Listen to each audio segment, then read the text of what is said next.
नमस्कार दोस्तों, स्वागत है आपका ब्राइट पाथ एकेडमी चैनल में। क्या आपको 2 घंटे से पढ़ रहा हूँ, वह सुबह से काम कर रहा है।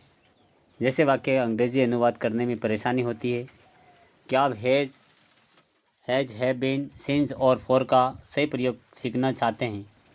अगर हाँ तो आज का ये वीडियो आपके लिए बहुत ही महत्वपूर्ण होने वाला है, क्योंकि आज हम प्रेजेंट परफेक्ट कंटिन्यू टेंस को बिल्कुल आसान तरीके से सीखेंगे। इस वीडियो में हम सीखेंगे प्रेजेंट परफेक्ट कंटिन्यू टेंस की परिभाषा, पहचान, सूत्र, सिंस और फॉर का प्रयोग, चारों प्रकार के वाक्य उदाहरण सहित महत्वपूर्ण नियम। तो वीडियो के अंत तक जरूर देखिए। तो चलिए शुरू करते हैं।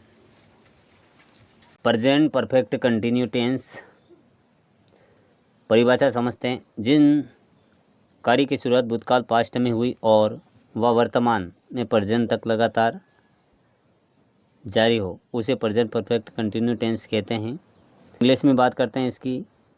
Action that start in past it is still continue in the present tense. वाक्य में देखें कि अफर्मेटिव सेंटेंस में क्या आएगा। Subject plus has have plus has been, verb की फर्स्ट फॉर्म के साथ आईएनजी लगेगा, सिंस और फॉर का प्रयोग होगा। उदाहरण समझते हैं। जैसे सिंस और फॉर का प्रयोग कैसे होगा इसमें, क्योंकि V1 के साथ आईएनजी का प्रयोग हो रहा है, लेकिन कार्य पास्ट पहले से शुरू है और अभी तक जारी है। इस प्रकार से उदाहरण में देखते हैं। I have been reading a book for 2 hours। मैं 2 घंटे से किताब पढ़ रहा हूँ। इसी प्रकार है she has been cooking since morning. वह सुबह से खाना बना रही है। सिंस का प्रयोग हुआ यहाँ पर। सिंस मॉर्निंग से खाना बना, यानी कि निश्चित समय के लिए फॉर का प्रयोग होगा और अनिश्चित समय के लिए सिंस का प्रयोग होगा। इस प्रकार से अगला जो वाक्य का प्रकार है नकारात्मक वाक्य में। नकारात्मक वाक्य में क्या होगा। Subject plus have plus not plus been, यानी कि यहाँ पर सब्जेक्ट के बाद में हैव बीन, हैव और हैज़ के बीच में नॉट आएगा, फिर बाद में बीन का प्रयोग होगा। इस प्रकार जैसे उदाहरण समझ लेते हैं अपन। I have not been watching TV for an hours. मैं 1 घंटे से टीवी नहीं देख रहा हूँ। अब यहाँ पर फॉर का प्रयोग हुआ, यानी कि घंटा समय निश्चित है, यहाँ पर निश्चित समय दे रखा है। फॉर का प्रयोग निश्चित के लिए और एन आया, जैसे अपन वोवल्स पढ़े थे। यहाँ पे एच है वो साइलेंट है, ओ आया, इसलिए वोवल्स के लिए एन का प्रयोग हुआ है। इसी प्रकार they have not been playing since morning evening.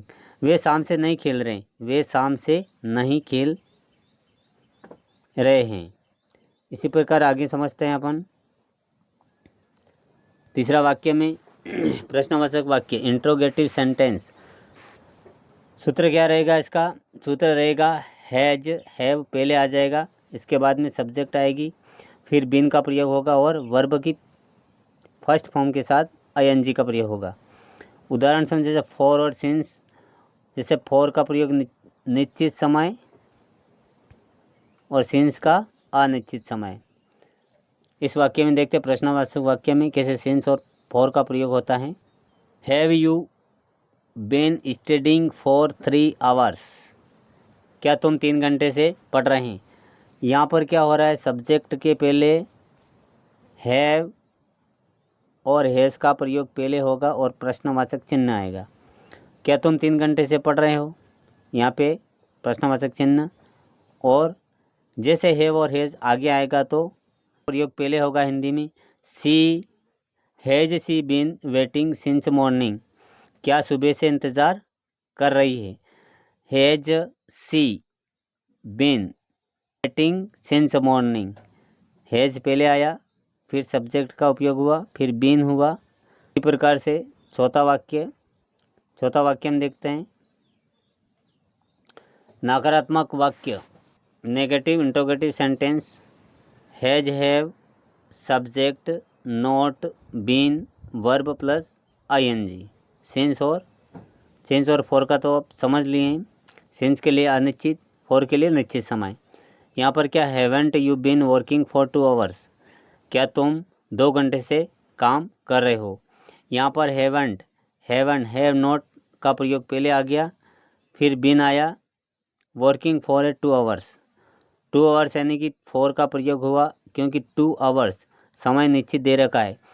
हैजेंट has been coming since morning, क्या वह सोमवार से नहीं आ रही, समय निश्चित नहीं है, सिर्फ मंडे दे रखा। मंडे में कौन सा समय, कौन सा घंटा, दोपहर शाम कुछ भी नहीं बताया, इसलिए यहाँ पर सिंस का प्रयोग हुआ है। इसी प्रकार से हम आगे समझते हैं इसके कुछ उदाहरण। मैं तुम्हारा सुबह से इंतज़ार कर रहा हूँ, तुम्हें इतनी देर क्यों हुई। यहाँ पर प्रश्नवाचक पूछा गया है। प्रश्नवाचक में हैव बीन पहले आएगा फॉर यानी सुबह निश्चित है। You since morning, why are you so late, तुम इतना लेट क्यों हो। आपका बच्चा पिछले 2 महीनों से स्कूल डूबा रहा है। Your son has been cutting school for last 2 months। For 2 months समय निश्चित है, 2 महीने। इसी प्रकार से कई घंटों से कतार में खड़ा हूँ, मैं कई घंटों से कतार में खड़ा हूँ। I have been standing in sequence for 2 hours. कई घंटों से फॉर का प्रयोग हुआ। आजकल वह रोज़ 15 घंटे काम कर रहा है। He has been working 10 hours a day, यहाँ पर भी निश्चित समय दे रखा है लेकिन सिंस और फॉर का प्रयोग नहीं हुआ। सुबह से लगातार बारिश हो रही, सुबह से it is has rained continuously since morning, यानी कि मॉर्निंग दे रखा, निश्चित समय से बारिश हो रही।